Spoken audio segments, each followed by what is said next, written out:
Yes, so the ombudsman was supposed to be here. However, dahil nga sabi nila na we are not going to be able to testify today or si ombudsman, he opted to just go straight to the office. So kami na advance party sana, sinabihan ko kami. So we'll be heading back to the office. So sir, SALNs are submitted na sir. SALNs are submitted na. Sorry? SALNs po ni VP Sara. Well, wala pa naman. On the 22nd, we will be back.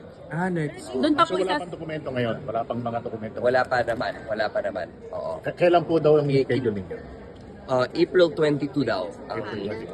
And Ombudsman review will come at April 22 hearing na po. It seems as though na, well, today gusto niyang pumunta, sana. Pero I cannot say for certain kung darating siya sa 22.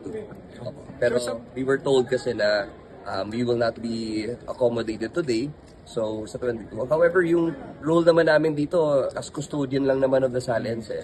When it comes to analyzing what's behind or kung ano yung analysis namin sa SALN, I don't know if the ombudsman would be in a good position to explain that as of now. No? Sa 22, dala niyo na yung protocol. We'll see kung talagang kailangan or isampina ulit kami, then we're here kasi nag-obey po tayo sa nag-comply po tayo sa sampina nila. So, Sir, to verify this time, prepared na yung mga salin, including yung mga from Mindanao. completing pa yung sa Mindanao. Pero we have a partial submission already sana. So sir, hindi naman po tayo part ng fishing expedition na sinasabi po na ginagawa daw umano ng Ay, Justice nako, Committee. hindi ko talaga kami sang-ayon sa mga ganyang bagay na fishing expedition. The Office of the Ombudsman has been and will always be evidence-based pagdating po sa mga investigations po natin. So there are some case, complaints din against Vice President sa Ombudsman filed by former Senator Trillanes. Kumusta na yun ngayon, sir? Well, as the Ombudsman mentioned, ano po yan, it's undergoing fact-finding already. No? So, the process there is after fact-finding, kung kompleto na ho siya, then it moves on to preliminary investigation. No?